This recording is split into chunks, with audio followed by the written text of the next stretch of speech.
par une force. J'ai senti comme si j'avais les oreilles bouchées, qui venaient d'être débouchées, et j'ai eu l'impression que les écailles étaient tombées de mes yeux.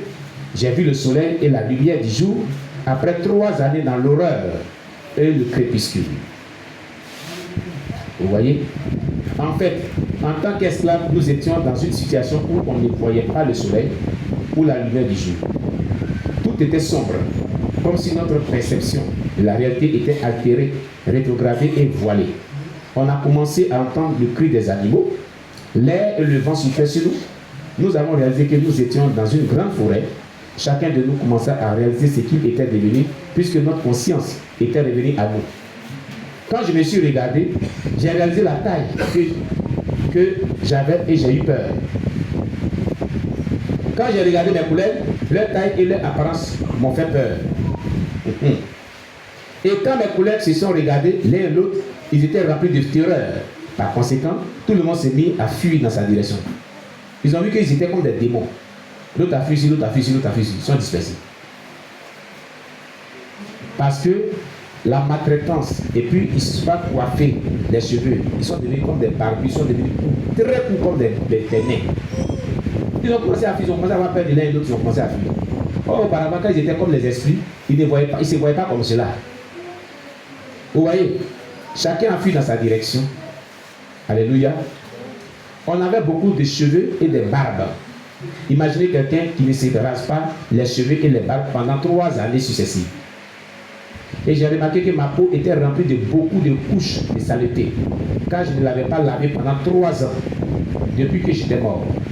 Donc ce fut lorsque nous avons mangé de la nourriture contenant du sel que nous avons disparu de la dimension astrale et nous avons atterri dans cette forêt sur la terre. Je me suis mis à déambuler dans cette forêt qui était la forêt équatoriale. Après avoir marché 3 jours sans voir qui que ce soit et sans manger, j'étais fatigué. Je me suis reposé près d'un arbre. Je pouvais entendre les bruits des singes. Puis à un certain moment, j'ai entendu des gens au loin qui dialoguaient. Ces gens étaient des chasseurs. Des chasseurs. Comme ma tête était baissée, avec beaucoup de cheveux, que je n'avais pas pu raser, ils m'ont pris pour un animal. Ils étaient sur le point de tirer sur moi. Lorsque j'ai soulevé la tête, et quand je me suis levé, ils ont eu peur et ils sont mis à fuir en criant « Démon, démon, démon !» Et ils utilisaient le nom de Jésus-Christ contre moi. Tu es vaincu au nom de Jésus. Tu es vaincu au nom de Jésus. Démon, regardez un démon. Le feu de Dieu sur toi. On acclame le Seigneur Jésus-Christ. Il va encourager Jésus au nom de Jésus contre lui. Pour dire qu'il était vaincu. Il est vaincu au nom de Jésus. Alléluia. Ils ont commencé à le lier comme un démon. Gloire à Jésus-Christ. Pendant qu'ils fuyaient, je les poursuivais. Car ils savaient qu'ils étaient les seuls qui pouvaient me faire sortir de cette forêt. Je ne connaissais pas le chemin. Ils me disaient, tu es un démon. Un homme ne peut pas être comme ça.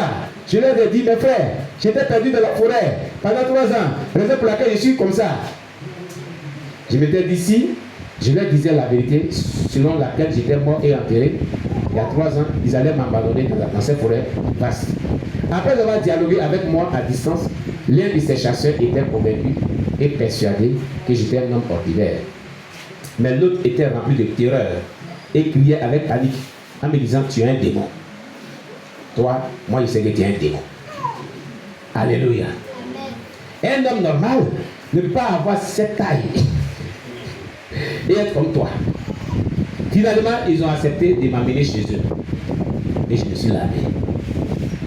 Ensuite, il fallait donc enlever la culotte mystique qui était sur moi depuis 3 ans. Bien aimé, les ciseaux et les couteaux ne pouvaient pas couper cette culotte. Après 2 jours d'effort pour enlever cette culotte, on a dû abandonner. Ils étaient fatigués. Pendant 2 jours, on tentait d'enlever la culotte noire. C'était une culotte noire.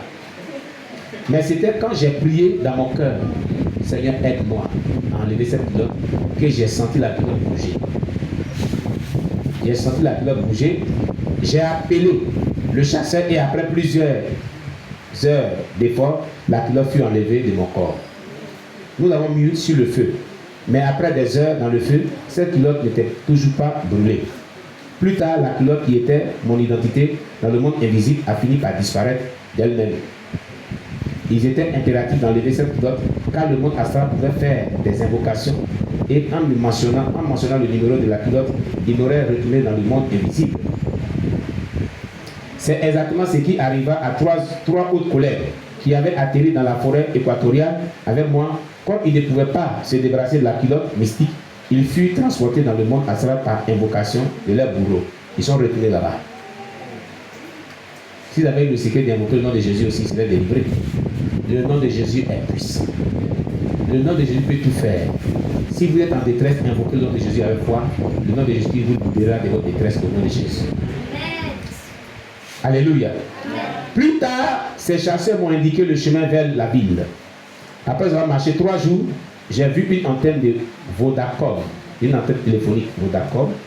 Je l'ai suivie. Et plus tard, je me suis retrouvé dans la route principale. Mon impression était que je voyais les gens, mais c'est comme s'ils ne me voyaient pas. Puis j'ai vu un homme qui était de haute taille. J'étais sur le point de lui expliquer mon problème. Il me dit, ne t'inquiète. L'homme lui a dit, ne t'inquiète pas. Je sais tout sur toi. Voilà, je sais tout sur toi. Prends cette direction qui va te conduire vers un groupe de militaires. Tu vas leur expliquer ta situation et ils vont t'amener dans le bureau des autorités locales qui, à leur tour, vont appeler les pasteurs pour toi. Bien aimé, les choses se sont passées exactement comme cet homme l'avait dit, l'avait prédit. Je suis sûr que cet homme était un ange ou le Seigneur lui-même. Le commandant de ces militaires que j'ai rencontré en cours de route était mon oncle. Il fut informé qu'un certain Mathieu Bajoko était dehors. Il prétend qu'il était mort et qu'il est revenu à la vie. Quand mon oncle eut entendu cela, il répliqua d'un ton sérieux et dit, ce nom de Mathieu Bajoko est celui de mon neveu qui est mort il y a 3 ans. Mon oncle ordonna que l'individu qui prétend être Mathieu Bajoko soit amené à l'intérieur de son bureau. Je fus donc amené à l'intérieur du bureau de mon oncle. Et quand il m'a vu, il était sous l'émotion. Il s'écoula de son et tomba dans le combat. Quand son oncle l'a vu, il s'est écoulé sur sa chaise et est tombé dans le combat. Il pouvait pas. Il a répondu effectivement qu'il s'était. Il est tombé dans le combat. Plus tard, il fut amené à l'hôpital. Alors les militaires m'ont transféré aux autorités locales. Ces derniers ont lancé une enquête pour déterminer qui j'étais. Après quelques temps, ils ont découvert que ma famille vivait dans la province orientale, qui est la province avoisinante. Ils ont contacté ma famille et par téléphone, et ces derniers ont confirmé qu'ils avaient un fils au nom de Mathieu Bajoko qui était mort il y a 3 ans. Alléluia. Vous voyez, ils ont commencé à faire les enquêtes, ils ont appelé sa famille. Est-ce que vous avez un fils qui s'appelle Mathieu Bajoko? Il dit oui, on a un fils qui s'appelle Mathieu Bajoko, mais il est mort ça fait 3 ans aujourd'hui. Le dossier du revenant, son dossier va être monté maintenant au Congo. Plus tard, la nouvelle a atteint le gouverneur qui est venu me visiter. Les gens venaient de par les villes pour me voir. Lorsque le gouverneur informa le gouvernement central du pays, il fut instruit de m'arrêter et de mener une investigation afin de venir à bout de ce mystère. Cette investigation fut dénommée le dossier du revenant. Après mon arrestation, les autorités m'ont révélé que toute la région était en ébullition à cause de moi. Et s'il s'avérait que mon histoire était fausse, je serais puni publiquement. À ce stade, j'étais influencé par des démons puissants. J'étais instable et très fort. Et je pouvais briser les chaînes par ma force. Quand ma force n'était pas ordinaire, mais démoniaque.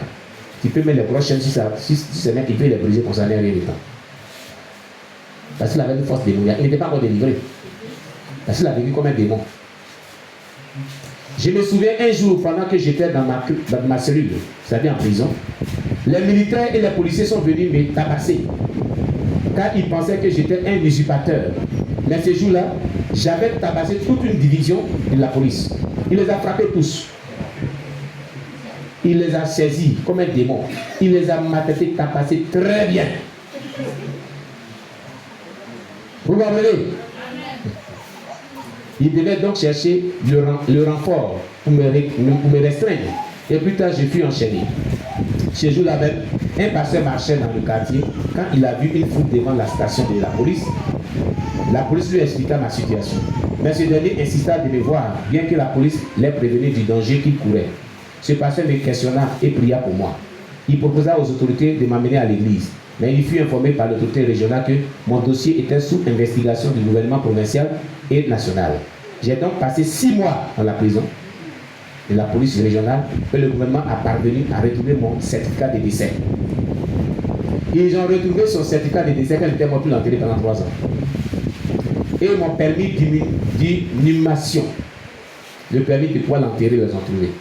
Ceci les a terrifiés, car ils étaient maintenant convaincus qu'ils avaient affaire à une situation sans précédent et paranormale. Ils avaient affaire à un homme qui mourut il y a 3 ans et qui a réapparu. C'est ce qui s'est passé au Congo. Et cette histoire est vraie. Vous partez au Congo, vous demandez Mathieu Bajibé, vous racontez cela que c'est vrai. On va vous montrer chez lui, il vit encore. Il est là actuellement. Il est en vie. Ce n'est pas une histoire qui est fabriquée de toutes pièces, elle est réelle. Il a son numéro de point de contact, vous pouvez l'appeler. Il va vous dire, oui, c'est moi, Mathieu Bajeko, je suis vivant. Alléluia. Il entrait en contact téléphonique avec ma mère. Et ils l'ont convoqué dans la province orientale pour une interview afin d'avancer cette enquête. Il dit à ma mère, Monsieur Mathieu Bajeko, qui est présentement avec nous, est-il votre fils? Nous avons son certificat de décès et son permis d'inhumation. Ma mère leur confirma que j'étais son fils. Normalement, c'est ce qu'elle a dit. J'étais son fils parce qu'il était mort. Plus tard, ils m'ont déshabillé. Ils ont demandé à ma mère d'identifier les différentes cicatrices de mon corps.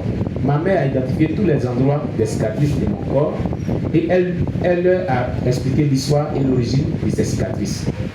Après cela, le gouvernement national a instruit le gouvernement régional d'arrêter mon cousin qui m'avait sacrifié afin de l'interroger. Voilà. Pour voir s'il va confirmer la vérité aussi. Et lors de son interrogation, mon cousin sataniste a avoué être à la base de ma mort. Il pouvait mentir, mais Dieu l'a porté à dire la vérité. Bien aimé, c'était grâce à la main de Dieu que Jacqueline ne m'avait pas tué, car nous avons affaire ici à un démon de haut rang. Je me rappelle, après mon retour à la vie, je devais être baptisé, mais j'étais sérieusement sous le contrôle des forces de l'obscurité. C'est seulement les hommes de Dieu qui pouvaient me gérer, car j'avais une force démoniaque. À un certain moment, je devais être baptisé, mais ayant vécu dans le monde de Satan pendant 3 ans, je connaissais le secret de l'église catholique, qui travaille avec le diable, et beaucoup de pasteurs qui ont baptisé avec Satan. Vous avez vu? Quand vous parlez de l'église catholique, là, vous voyez c'est faux. Ils connaissaient le secret de l'église catholique à travers le diable pendant qui a pactisé avec Satan. Dans le monde à ça, tous les satanistes savent que l'église catholique est une église démoniaque, qui a fait pacte avec le diable, qui n'est pas de Dieu. Vous l'avez entendu? Lui qui est mort, il était revenant 3 ans plus tard, c'est lui qui parle. Il dit, je connaissais le secret de l'église catholique qui travaille avec le diable. Et beaucoup de pasteurs qui ont pactisé avec Satan. Il y a des pasteurs qui travaillent le diable et l'église catholique aussi travaille le diable. L'église catholique n'est pas une église véritable de Dieu. Elle est satanique. Elle travaille avec Satan. C'est ce que Mathieu Bajiko vient de dire. J'étais donc prudent. J'avais besoin d'un homme de Dieu sérieux, authentique pour mon baptême et ma délivrance. À vrai dire, ma délivrance n'était pas facile car mon cousin qui m'avait sacrifié avait atterri dans le complexe des autorités locales où le pasteur prenait soin de moi avec un hélicoptère mystique. Son cousin a pris son hélicoptère mystique pour descendre dans les lieux. Il y avait des pasteurs et des militaires qui étaient témoins de cette démonstration paranormale. Mon cousin était venu pour m'enlever et pour me retourner à la sirène Jacqueline qui me cherchait, mais ça n'a pas marché. Ceci était un combat spirituel et physique. Lorsque mon cousin avait atterri son hélicoptère mystique et physique dans la parcelle des autorités locales où j'étais interdit, il est sorti de l'hélicoptère habillé en blanc et il tenait une machette remplie d'argent, une mallette remplie d'argent. Alléluia. Il entra dans le local des autorités officielles où étaient les pasteurs et les demandables. Qu'est-ce que la famille de Mathieu va vous donner pour vos efforts? Prenez cette mallette d'argent et allez faire des affaires. Mais d'abord, vous devez me livrer Mathieu. la corruption mystique, satanique. Il avait donné ma lettre remplie d'argent. Il dit que Mathieu, ça fait un moment de le voir. Prenez cette mallette remplie d'argent. Et puis donnez-moi Mathieu. Il n'y a pas d'elle. Parce que la reine Jacqueline est en train de l'agacer là-bas. Il faut qu'il retourne à sa place. Vous avez vu cela? Quand tu es délivré, ce n'est pas encore fini. Hein. Il faut mener les combats spirituels.